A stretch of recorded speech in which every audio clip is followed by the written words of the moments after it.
So we're out here today with Kyle Busch. They're doing some promo stuff inside, but I got a question for Kyle. We're talking. You've got a lot of new sponsors. You used to have one sponsor. Now you got all of this. Yeah. How do you figure it out now? I don't know. You just got to remember it. You just got to try to figure it out. And, of course, remember them. That's the hard part, right? So you got to talk about Zone and FICO and Lucas Oil and Lenovo and, of course, Rebel Bourbon. I mean, we've got them all. So we've lined up. And, the year's going to be a great year. I'll tell you what. I actually bought some of the Rebel Bourbon before we knew that it was sponsored. I just saw it on the shelf. I picked it up. I was like, all right. You liked it, right? I think so. All right, good. Some old-fashioned. That's okay. Actually, I'm not so sure about the nicotine pouches because I've never been a smoking guy, but I know some people. Hey, it's not smoking. That's what it is. It's tobacco-free. And I have been to Cheddar's. Love that place. Yep. And I'm pretty sure I have a Lenovo computer somewhere in my past, but next time, I might have to. There you go. Have a good season. I appreciate it. Thanks. Good talking with you. All right, we're out here with Martin Truex Jr. He said he's coming back again to race another year, but his off-season sounds pretty dang interesting. What do you do in the off-season? Just hunting and fishing, enjoyed the holidays with the family, of course, but did some deer hunting back in November, and then, October caught a bunch of nice tuna, so it's been good. You said something when we're talking about you're going to buy a big boat. Did you buy the big boat? I bought a pretty big boat, not a really big one, but a good fishing boat. It's been a lot of fun so far. Fishing is awesome. It's like relaxing. What do you get out of that when you're out there? I know I get relaxation. I don't really get relaxed. I get pretty into it, pretty serious about it, and, I love to catch fish. I don't like to just go fishing, so I put a lot of effort in. It's one reason they call it fishing and not catching. I'd rather catch, though, than go fishing, so I try hard. All right, well, in a couple of weeks, you're back at the Clash and then Daytona. What do you expect out of that first part of the season with those two races back-to-back especially? Yeah, I mean, the Clash is coming quick. We won it last year, so hopefully we can go back-to-back there and then kick off the season right at Daytona with a good run. Well, this part of the season that starts in a couple of weeks isn't for hunting deer or catching fish. It's for hunting trophies, and that's what it'll be back to, right? Absolutely. All right, have a good one. Thank you. Yeah. All right, we're here with the old guy of the Stewart Haas Racing, Chase Briscoe. It's not by age, though, right? Yeah, not by age. I think you guys are like 3 or 4 years older than me, so I think I'm the second youngest guy there. What are you looking forward to this year? About to get going here. You got the Clash, you got Daytona coming up. What's your mindset? Well, I'm definitely excited to get going. I feel like this has truthfully been probably the longest off season I feel like I've been a part of. I don't know why that is, but excited to get going. Last year was a struggle to say the least, so I've been kind of itching just to get back going and honestly hit the reset button after last year and everything that we fought. So yeah, looking forward to getting back going. The Clash has been one that we've always been really good at. The Fords have been really, really good at the super speedway races. So yeah, excited to just get our season going. Hopefully start off on a good foot. Now, you're one of the guys, you get involved in these commercials. This Mahindra Tractor's helmet is spot on. That color is just popping. Yeah. But you do some commercials with Tony Stewart. What is it about that stuff that's fun for you? Well, for me, I grew up a diehard Tony fan, as many people know. So I remember watching the commercials that he would do all the time that were so funny, the soda cookie stuff and everything else. So for me, it's just cool to be a part of doing anything with Tony. It's kind of one of those pinch me moments every time we film one of those commercials, just knowing that, 15 years ago, I was sitting there watching the commercials of him, and now I'm filming one with him. And Mahindra's done an incredible job of doing some pretty funny stuff ourselves. So yeah, I'm excited. We didn't film any new stuff this year, but we did film some stuff last year that never aired. So it kind of worked out perfect with Tony going back racing. So I'm excited. I think they're going to air at the Clash or maybe the 500. It's been a lot of fun to do the commercial stuff with Tony for sure. Now, me and Chase kind of go back a ways, sort of. Before he got into his racing career, we raced against each other by chance one time at GoPro Motorplex, and it was raining, and I was cruising along nice, and he's like spinning out, and I'm what is going on with this guy? And I think I might have outrun him in that particular race. I'm just going to say I did. It's on YouTube. If you haven't seen it, go look it up. It's on my YouTube channel. Yeah. But I had a weight advantage, but that's fun to say. What? I don't even know what to ask after that because I just sort of tooted my own horn for no real reason, but. Fun memories, right? It was fun. I haven't been out there for a couple of years now, but it's always fun to go out there, especially in the rain. It's chaos. There's puddles everywhere and everything else. So, yeah, I need to go back out there and maybe get some redemption. Maybe we'll have him as our next guest. We had Ryan Blaney on GoPro a few years ago in one of our segments, and that was fun. We'd go back out there and bring a couple of our young reporters and do that kind of deal again. Have a good season. Yeah, get you some wins in the bag. We're definitely going to try.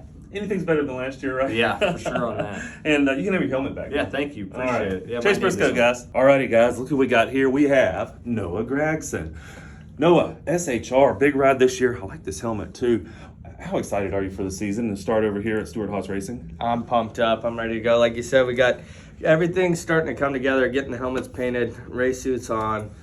we haven't yet got behind the wheel of the car. We'll do that on February 4th when we get out to Los Angeles for the Clash. But super excited to be able to work with all the guys and girls at Stewart-Haas Racing. We're driving that new Ford Mustang. Everything's going to be it's going to be a great year. I'm really looking forward to it. Super excited. I'm going to get a close-up look at the new Ford Mustang here in a week or so, but what have you seen so far walking around the shop looking at these cars? It is bad to the bone. It's a pretty looking race car. It looks mean, it looks fast, it looks stealth. It really has everything you want as a driver to say, man, my car looks the coolest out there on the racetrack. And I think it's going to be the fastest one out there as well. So we'll see. You said it, you're going to the Clash. What are your expectations of that race? That's a crazy little short quarter mile. Whew. It is crazy. I remember my first time last year going into the corner, my first laps, and I turned the wheel to maybe 9 o'clock, and I was headed to the wall. The corner was going that way. It's like, oh man, I got to slow down more.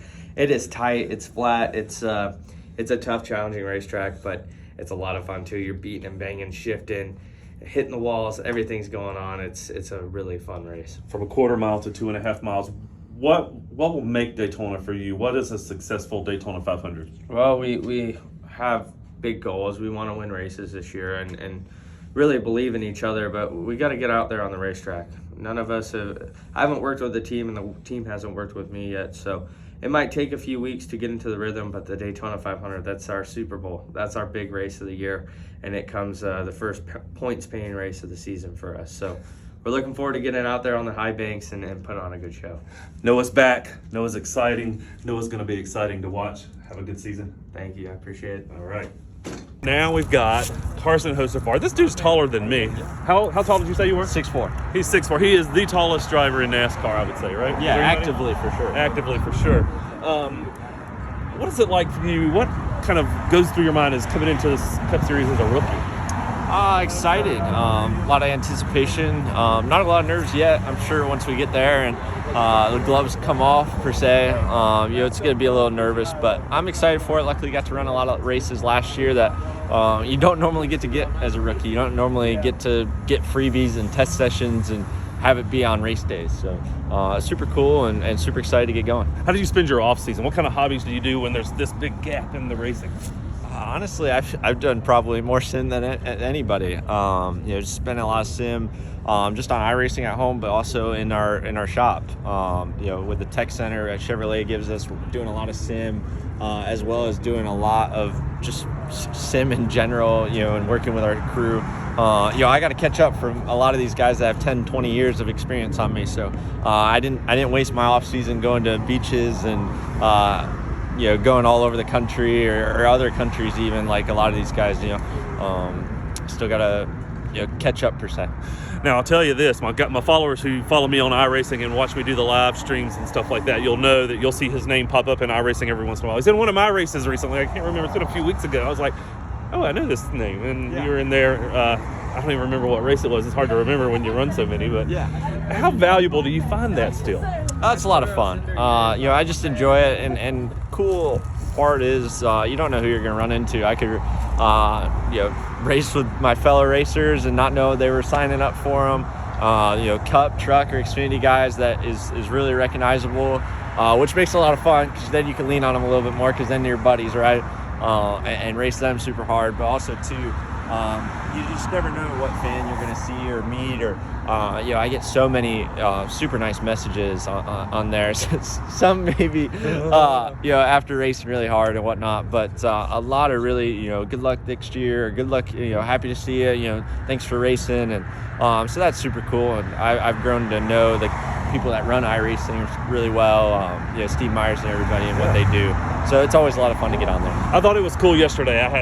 Did the same thing here with Josh Berry, and Josh, your rookie, counterpart there, running for Rookie of the Year, and he goes, "Didn't I see you doing a live stream on TikTok the other night?" And I went, "Dang, you were watching." Yeah. So it is cool, and you never know who you're going to see or who you're going to run into. Thanks for joining me. You're going to have a lot of sponsors to run down this year. How do you figure that out? That's the last question. Is like, how do you figure all this out and what you say after a race? Oh, it's easy. It's easy to remember, honestly. It becomes more than just sponsors and stickers. It become friends, families. Become just a big happy family. Racing super loyal. And, you do it 38 times a year, you're eventually going to remember it. So hopefully we run good enough that I can just name them off the top of my head, and they're happy as can be. All right, good luck with that Rookie of the Year run, Carson Hocevar. Yes, sir.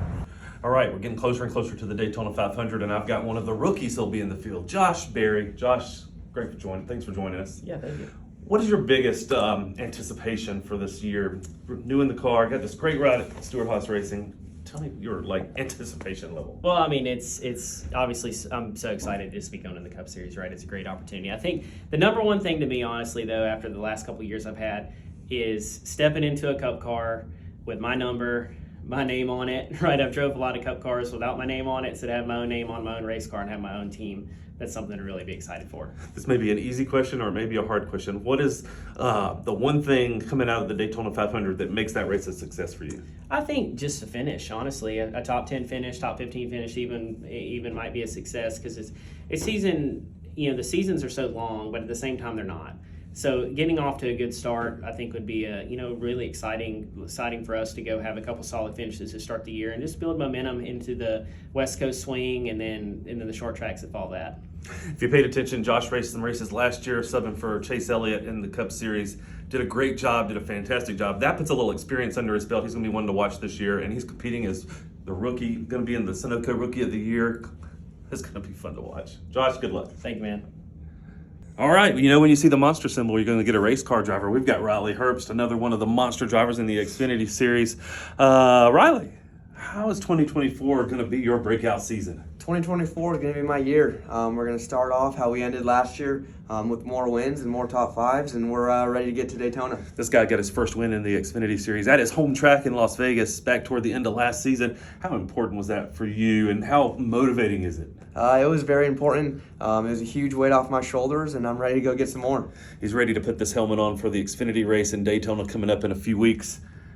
What is it like getting out there among all those crazy drivers? Guys, girl, you're going to have Haley racing a Ford this year in the Xfinity Series.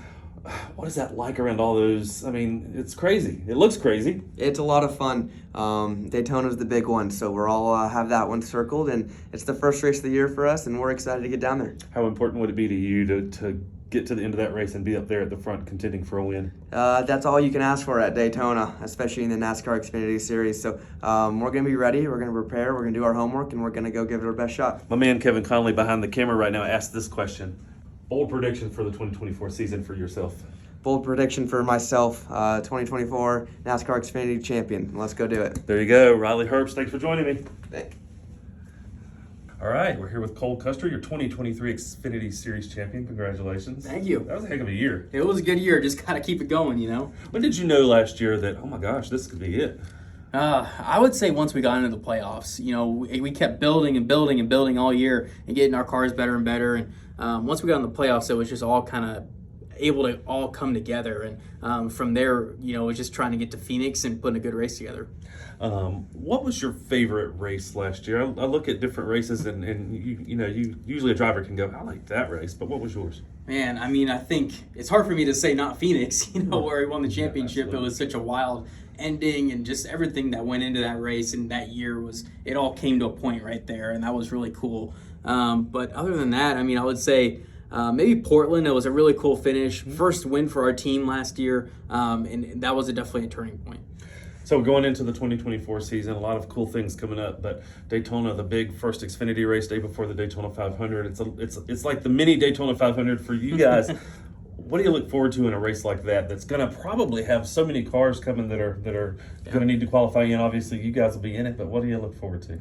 I think, it's the biggest race of the year. Daytona. Every single driver wants to win at Daytona. So, and it's something that I've never done before. Our team's never won a super speedway race. So that's kind of a goal this year for us, is how can we win a super speedway race? And I think going into it, it's one of those races you just want to be there at the end. You have to keep your smarts and just try and make sure you have a solid race and move on to the next one. Any one-off cup races coming up for you in any of the affiliated teams? Nothing planned right now. I mean, we'll see if anything happens, but at this point, just focus on the Xfinity car and trying to make the most of it. He's looking for another good year in the Xfinity Series, hoping to go back-to-back like anybody would if they won the championship. Obviously, Cole, good luck. Thank you. Appreciate it. All right. We got the final Stewart-Haas Racing driver. Ryan Preece, how are you doing? I'm doing good, man. Ready to get back into this racing season? I am. So I'm looking at these helmets, and I've held yours and Chase's, and these things are sharp these days. What do you like in a helmet?